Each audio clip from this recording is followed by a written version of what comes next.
Yosua 3 ayatnya yang kelima. Kata Yosua kepada bangsa itu, kuduskanlah dirimu sebab besok Tuhan akan melakukan perbuatan ajaib di antara kamu. Ayatnya yang keenam, Yosua berkata kepada para imam, demikian angkatlah tabut perjanjian dan menyeberanglah di depan bangsa itu, lalu mengangkat tabut perjanjian di depan bangsa itu. Dan sebelum kita masuk dalam renungan kita pada malam hari ini, saya minta kesediaan kita semua untuk satu di dalam doa. Bapa yang baik, kami datang di hadapan-Mu Tuhan, kami berada di manapun Tuhan, tetapi kami tahu bahwa Engkau akan menyertai kami pada malam hari ini, sehingga apapun yang Risa katakan bisa diterima oleh kakak-kakak dan juga teman-teman yang ada di Zoom ini. Tuhan, bukalah mata dan hati pikiran kami Tuhan, agar kami dapat memahami kebenaran firman-Mu hari ini. Jangan biarkan kami hanya mendengar ini sebagai informasi, tetapi ubahlah kami melalui firman ini. Berikan kami hikmat-Nya Tuhan untuk menangkap visi-Mu pada tahun 2026 ini. Terima kasih atas berkat-Mu Tuhan sepanjang hari ini. Dalam nama kami berdoa, amin. Ya, sebenarnya saya agak grogi, tapi sebenarnya saya juga rasa bersyukur. Dan semoga apapun yang saya katakan di malam hari ini tuh bisa menjadi pedoman bagi kehidupan kita dan juga pada malam hari ini. Dan yang ingin saya katakan untuk saat ini, saya ingin bertanya dulu. Pernah nggak sih kita merasa bahwa kita adalah generasi yang terjepit? Di satu sisi, kita sebenarnya kalau mau dibilang, kita itu bukan generasi yang seperti ada di Alkitab. Kita bukan yang seperti Musa, kita juga bukan yang mendapatkan air bah, kita juga bukan yang masuk di penciptaan. Kita juga bukan seperti generasinya Israel yang melihat Laut Merah terbelah. Dan di sisi lain, kita juga punya tantangan sendiri. Dan di tahun 2026, seperti rasanya itu seperti banyak di antara kita. Walaupun di tahun ini itu masih terasa baru, tapi bagi saya sendiri itu sudah terasa sekali bagaimana kejadian-kejadian di hidup saya itu betul-betul di luar kuasa saya, dan Tuhan tetap memberikan saya kekuatan. Nah, kita juga bukan generasi yang mengalami kebangunan rohani besar-besaran di masa lalu. Tapi kita menghadapi dunia yang semakin kompleks, dan maksudnya semakin kompleks adalah seperti krisis iklim, disrupsi teknologi AI, tekanan ekonomi, dan perubahan sosial yang cepat. Tapi justru di momen ini ternyata Tuhan mau berbicara kepada kita.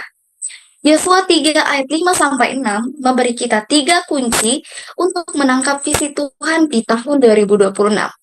Yang pertama itu adalah percaya pada janji Tuhan akan hal-hal ajaib.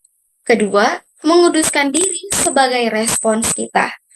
Dan yang ketiga, mengambil langkah iman dengan membawa kehadiran Tuhan ke depan. Sekarang saya akan memberikan kita satu pertanyaan lagi. Di mana kita sering terjatuh? Kita selalu hidup di era di mana kita dikelilingi oleh vision boards. Bahkan saya sendiri punya. Dan life goals yang glamour. Tapi seringkali kita kehilangan visi ilahi. Kita terjebak dalam beberapa pola. Satu, itu the green mentality. Kita sibuk bekerja keras, mencapai target, tapi tanpa penyertaan Tuhan, yang nyata hasilnya burnout dan kehampaan. Yang kedua, the passive waiting. Kita menunggu Tuhan bertindak, tapi kita tidak mau mengambil langkah iman. Tentunya, kita juga berharap mujizat datang tanpa persiapan hati. Yang ketiga, the cultural conformity. Kita mengikuti arus dunia, mengejar kesuksesan duniawi, popularitas, kekayaan, dan semua itu tanpa mempertanyakan apakah itu visi Tuhan untuk hidup kita. Dan saya jujur seringkali saya terjatuh itu di the green mentality. Saya selalu sibuk bekerja keras tanpa mengingat kalau ada Tuhan beserta saya. Dan apa yang menyebabkan hal itu? tentu saya berulang kali em, harus berpikir beratus-ratus kali bagaimana cara menyelesaikannya. Saya yang awalnya selalu mengatakan tentang, saya selalu berpikir masalahnya dibanding solusinya. Dan ternyata Tuhan melihat itu sebagai sesuatu hal yang salah, teman-teman. Karena solusinya itu sudah ada di hadapan kita. Tergantung bagaimana kita mau menggenapi firman Tuhan dalam kehidupan kita. Next, kita akan lihat pada struktur Yosua 3 ayat 5 sampai 6 ini. Nah, ayat 5. Kita lihat tulisan yang saya boldkan di sini. Itu tentang perintah, kuduskanlah dirimu. Dan diakhiri dengan janji Tuhan. Tuhan akan melakukan hal-hal yang luar biasa. Ayat 6 juga melanjutkan dengan perintah, tindakan, angkatlah kabut dan menyeberangilah. Ini menunjukkan pola ilahi, seperti janji Tuhan, terus respon kita, terus tindakan iman. Dan ternyata dari ketiga yang barusan saya sebut, itu tidak dapat dipisahkan. Janji tanpa respons menghasilkan sesuatu yang tidak kita duga. Terus respons tanpa tindakan menghasilkan kemunafikan. Dan tindakan tanpa janji menghasilkan kesombongan. Tuhan menginginkan kita mengalami ketiganya secara utuh. Entah seperti apa, tetapi memang itulah wujudnya. Di tahun 2026, ternyata Tuhan ingin kita mengalami hal-hal yang luar biasa yang sudah Dia janjikan. Tetapi pengalaman itu dimulai ketika kita merespons dengan menguduskan diri dan mengambil langkah iman yang berani dengan membawa kehadirannya ke dalam setiap aspek kehidupan kita. Nah, yang pertama, janji Tuhan di tahun 2026. Tentunya hal-hal yang luar biasa yang sudah Tuhan janjikan itu ada di ayat 5. Kata perbuatan ajaib. Tuhan akan melakukan perbuatan ajaib. Dalam aslinya itu adalah niflaut. Sorry kalau salah sebut. Ini artinya adalah melakukan hal yang luar biasa, ajaib, di luar kemampuan manusia. Dan kata ini berasal dari kata kerja pala yang berarti melakukan sesuatu yang sulit, seperti yang saya katakan tadi. Dan ini bukan sekedar hal keren atau menarik, tetapi sesuatu yang hanya bisa dilakukan oleh Tuhan. Janji ini diberikan dalam konteks yang spesifik. Besok atau sesuatu hari nanti atau kapan-kapan, tetapi kata besok atau saya bisa bilang waktu yang sudah dekat, di mana selalu ada kata-kata yang selalu akan bilang kerajaan surga sudah dekat. Tahun 2026 adalah besok kita. Tuhan sudah menetapkan hal-hal yang luar biasa yang akan Dia lakukan kepada kita, gereja kita, dan lingkungan kita, beserta pun generasi kita pada saat ini. Tapi, perhatikan subjeknya. Tuhan akan melakukan, bukan kamu mencapainya, atau kamu akan berhasil. Inisiatifnya sepenuhnya dari Tuhan. Nah, seringkali kita akan terjebak di mana kalau sudah seperti ini. Iya, kita akan merasa, oh, berarti saya harus menciptakan sesuatu atau menciptakan sebuah momen dalam hidup saya dengan usaha saya sendiri, sehingga teman-teman sendiri bisa melihat bahwa saya melakukan ini karena Tuhan. Tetapi ternyata hal itu betul-betul salah. Karena Tuhan mengingatkan kita kalau Tuhanlah sumber dari segala hal ajaib. Tugas kita adalah memposisikan diri untuk mengalami apa yang sudah Ia rencanakan. Nah, janji ini juga bersifat komunal di tengah-tengah kalian. Tuhan ingin bekerja di dalam komunitas, di dalam hubungan kita satu sama lain, ataupun hal-hal yang kita rasa sebagai hal yang penting bagi kita. Hal-hal luar biasa Tuhan seringkali terjadi ketika kita bersama sebagai tubuh Kristus, bukan hanya secara individual. Saya akan berikan kita ilustrasi mengenai hal ini. Sebuah lilin ini itu hanya ada dalam suatu ruangan kosong. Ada pintu, ada jalan keluar. Tapi tentu dalam keadaan gelap seperti ini, kita akan merasa kita tidak bisa menemukan jalan apa-apa. Dan dari banyaknya orang, pasti ada yang menabrak, pasti ada yang akan jatuh, bahkan ada pun yang cuma mengikut dari belakang. Dan ada juga yang hanya diam, takut salah sangka. Lalu, pada saat lilin itu menyala, tentunya pasti kita membutuhkan satu orang untuk memimpin kita keluar dari ruangan itu. Dan apa fakta yang bisa kita dapatkan dari ilustrasi ini? Kalau dia jalan sendiri, itu pasti dia akan tersandung. Dan kalau dia tertinggal, dia pasti tersesat. Tapi sesudah keluar dari ruangan itu, apakah mereka akan tetap mengikuti orang itu? Tentu tidak. Dan ini adalah hal yang besar. Karena pada saat kita merasa bingung harus melangkah kemana, Tuhan tidak selalu memberikan kita peta yang lengkap. Dan bisa-bisanya setelah kita mengikuti dia, dan Tuhan telah memberikan kita terang, ternyata faktanya selama ini apa yang kita lakukan, kita tidak mengikuti dia setelah dia memberikan kita terang itu. Dan inilah yang kita mau renungkan teman-teman. Saat kita sudah mengikuti Tuhan, tentu haruslah kita itu betul-betul berjanji kepada dirinya kita sendiri untuk mengikut Tuhan. Bukan hanya karena Tuhan memberikan kita hal-hal yang mudah, baru kita mengikut Yesus. No.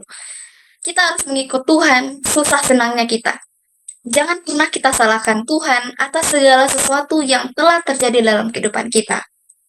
Dan selanjutnya, yang kedua, respons kita atas janji Tuhan. Nah, kuduskanlah dirimu. Hitkadashu adalah bentuk perintah refleksif, artinya kita yang harus mengambil tindakan untuk menguduskan diri kita sendiri. Ini bukan pekerjaan Tuhan untuk menguduskan kita tanpa partisipasi kita. Meskipun Tuhan telah memampukan, tetapi ini adalah tanggung jawab kita untuk merespons dengan menguduskan diri. Nah, ada beberapa konteks yang akan saya berikan kepada kita yang terjadi di Israel dan yang terjadi di era modern sekarang ini. Ada 3. Yang pertama itu mengenai penyucian fisik. Ini tentang mencuci tubuh dan pakaian. Itu terdapat di Keluaran 19 ayat 10. Kalaupun ada yang bisa baca, silakan baca sendiri. Terus yang kedua, itu adalah pantangan seksual. Ini sebenarnya saya tidak harus mengatakan secara eksplisit, tapi bagi seumur saya, seenggaknya kita semua harus ingat, kita tidak boleh untuk melakukan hal-hal yang tidak berkenan sebelum kita nikah. Selanjutnya itu tentang penyelidikan hati, mengakui dosa dan bertobat, dan yang terakhir tentang penahanan diri, tidak mendekati batas yang ditentukan Tuhan. Nah, bagaimana nih kalau di era modern? Pengudusan diri di era modern. Yang pertama, digital detox rohani, mengurangi konsumsi konten yang meracuni. Yang kedua, audit hubungan, mengevaluasi hubungan yang menghambat. Bukan saya meminta kalian untuk putus dari circle, bukan juga saya suruh kalian untuk menjauhi lingkungan kita, tapi saya minta kita semua itu bisa menjadi terang dimanapun kita berada. Nah, terus yang ketiga, pembersihan motivasi. Memeriksa kenapa kita melakukan apa yang sedang kita lakukan saat ini. Apakah itu untuk Tuhan, atau untuk diri kita sendiri, ataupun untuk media sosial kita. Kita tidak tahu.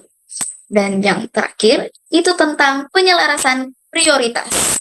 Apakah kita sudah betul-betul menganggap Tuhan itu sebagai prioritas utama kita?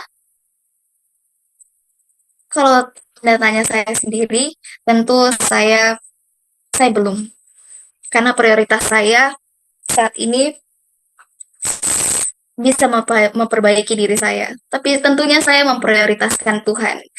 Bukan berarti ini adalah sekedar candaan, tapi semoga saat di tahun 2026 ini visi saya betul-betul uh, serius untuk memprioritaskan Tuhan. Lanjut.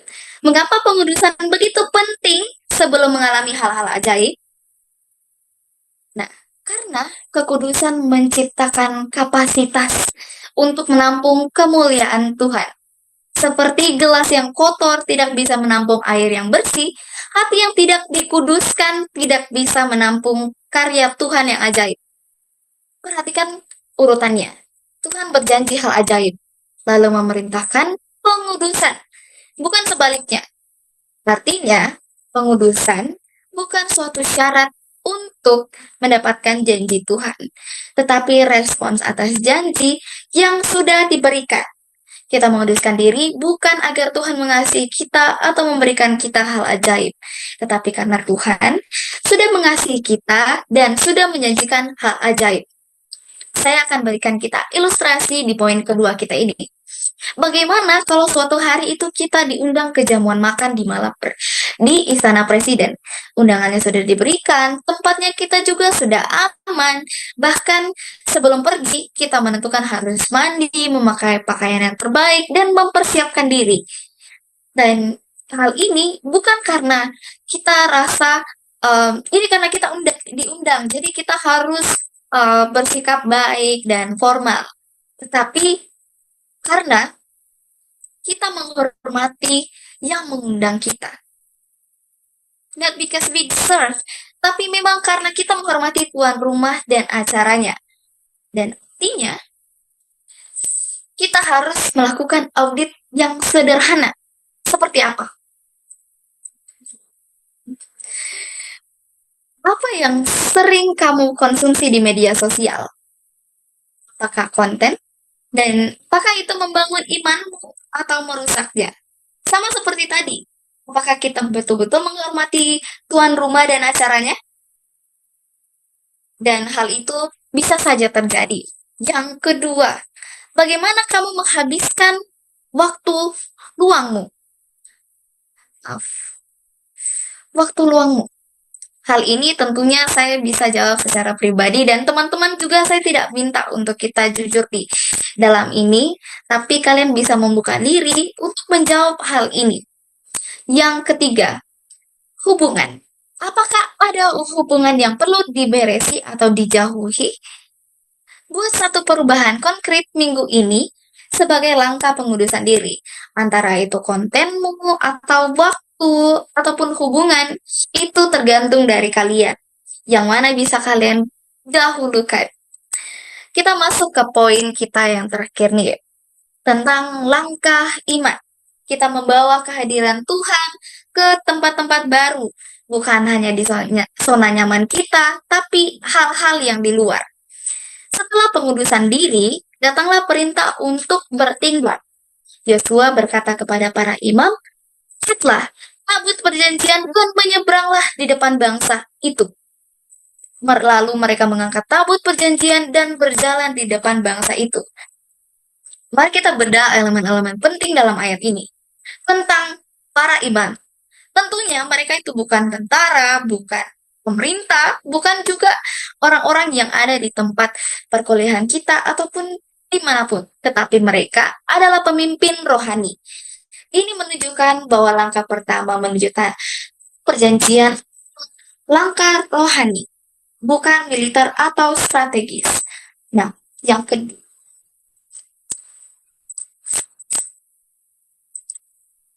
kedua, itu tentang objek.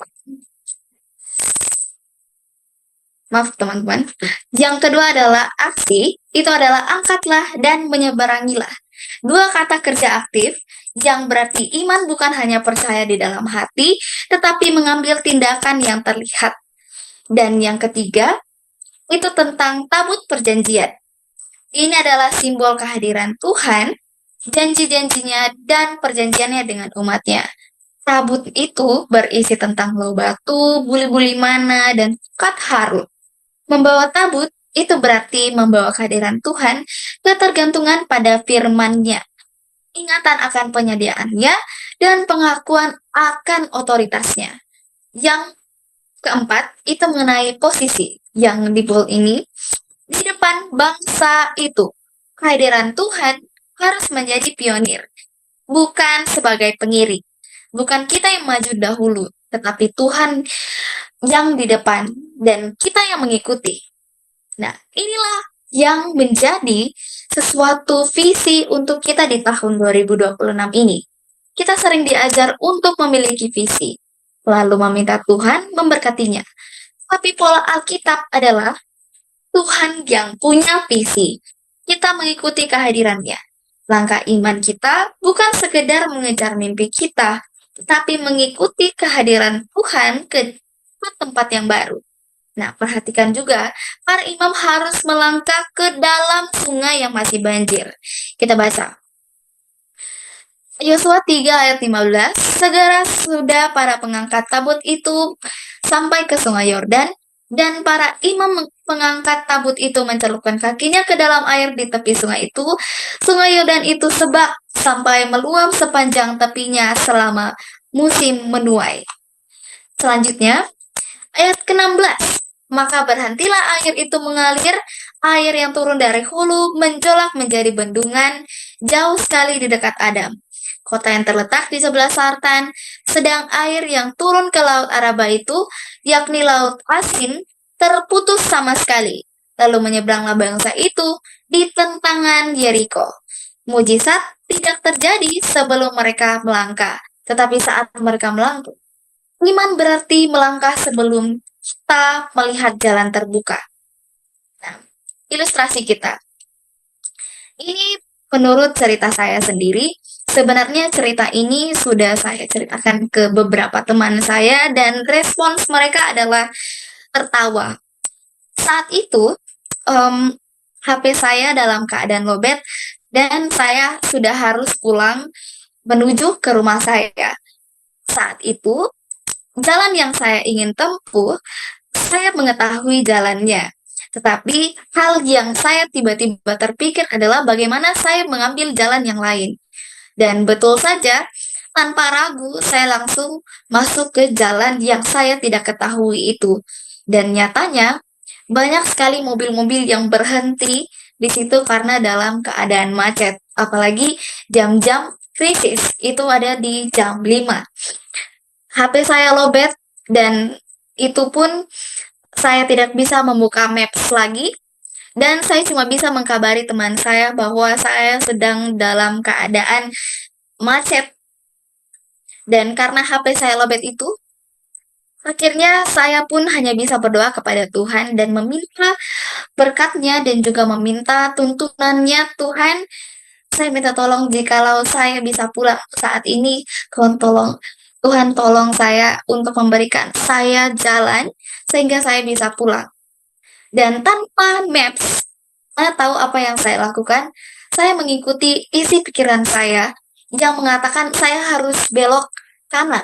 Dan belokan itu saya tidak tahu, tetapi tangan saya menggerakkan kendaraan saya sehingga saya mendapatkan jalan yang untuk kembali ke rumah saya. Dan apa yang ingin saya katakan kepada kita semua pada malam hari ini, kita harus mau bergerak. Jika kita diam, kita tidak akan sampai kemana-mana. Tahun 2026 tentu adalah tahun untuk kita mengikuti Divine GPS. Maksudnya, ketika pun jalan tidak terlihat, kita harus meminta tuntunan Tuhan. Dan kita harus tanya kepada diri kita sendiri. Di bidang apa? Studi, kerja, pelayanan, atau hubungan, aku perlu membawa kehadiran Tuhan lebih jelas. Yang kedua, langkah iman kecil apa yang bisa aku ambil minggu ini untuk menyeberang ke area baru? Dan yang ketiga, siapa para imam dalam hidupku? Atau bisa saja kita bilang orang-orang seperti apa yang membuat kita ingat terhadap Tuhan. Semoga ketiganya ini bisa kita genapi di minggu ini. Kesimpulan untuk kita pada malam hari ini. Tahun 2026 menanti kita dengan dua kemungkinan. Bisa menjadi tahun yang sama seperti tahun-tahun sebelumnya, bisa juga menjadi tahun penyeberangan ke dalam penggenapan janji-janji Tuhan. Perbedaannya terletak pada respons kita terhadap firman Tuhan hari ini. Yosua 3 ayat 5 sampai 6. Percayalah pada janji Tuhan. Tentu, dia punya hal-hal yang luar biasa yang sudah ditetapkan untuk kita tahun ini. Yang kedua, kuduskan dirimu. Bersihkan hati, pikiran, dan hidupmu sebagai respons atas kasih karunia-Nya. Yang ketiga, ambil langkah iman. Bawa kehadiran Tuhan ke depan dan ikuti Dia ke tempat-tempat baru. Generasi Israel di tepi Yordan tidak tahu bagaimana mereka akan menyeberang, tapi mereka percaya dan menguduskan diri, dan juga melangkah. Hasilnya, mereka mengalami mujizat yang akan diceritakan turun-temurun. Dan saya menceritakan ini pada malam ini menjadi bukti kalau generasi mereka bisa seperti generasi kita pada saat ini. Tahun 2026 bisa menjadi tahun di mana cerita kita berubah. Tahun di mana kamu tidak hanya mendengar tentang mujizat, tapi bisa saja mengalaminya sendiri. Tahun di mana kita tidak hanya bermimpi tentang tanah perjanjian, tetapi benar-benar memasukinya. Tapi semua dimulai dari keputusan kita hari ini, atau kita malam hari ini. Maukah kamu percaya dengan janji Tuhan? Maukah kamu menguduskan diri? Dan maukah kamu mengambil langkah iman? Dan disitulah, mari kita menjadi generasi yang tidak hanya mewarisi iman dari generasi sebelumnya, tetapi mengalami Tuhan secara langsung. Generasi yang tidak hanya berdiri di tepi sungai, tetapi berani menyeberanginya bersama Tuhan. Jadi autentik di tahun 2026 mulai dari sini, dari hati yang dikuduskan dan langkah iman yang berani. Untuk itu, materi kita sudah selesai dan saya akan menuntun kita semua dalam doa, dan semoga yang saya katakan sebelumnya, jika ada salah kata, saya minta maaf, dan mari kita satu dalam doa. Ya Bapa, kami datang di hadirat-Mu ya Tuhan, berterima kasih atas firman-Mu yang pada di hidup kita, dan juga di awal tahun 2026 ini kami mengangkat hati kami kepadamu ya Tuhan. Ajari kami untuk percaya pada janji-janji-Mu yang ajaib. Beri kami keberanian untuk menguduskan diri, membersihkan apa yang perlu dibersihkan, mengubah apa yang perlu diubah, dan beri kami iman untuk mengambil langkah, membawa kehadiran-Mu ke setiap area hidup kami. Jadikan tahun 2026 sebagai tahun penyeberangan kami ya Tuhan, dari ketakutan kepada iman, dari kemandikan kepada pertumbuhan, dari impian kepada kepenggenapan, dan dalam nama Yesus kami berdoa, amin.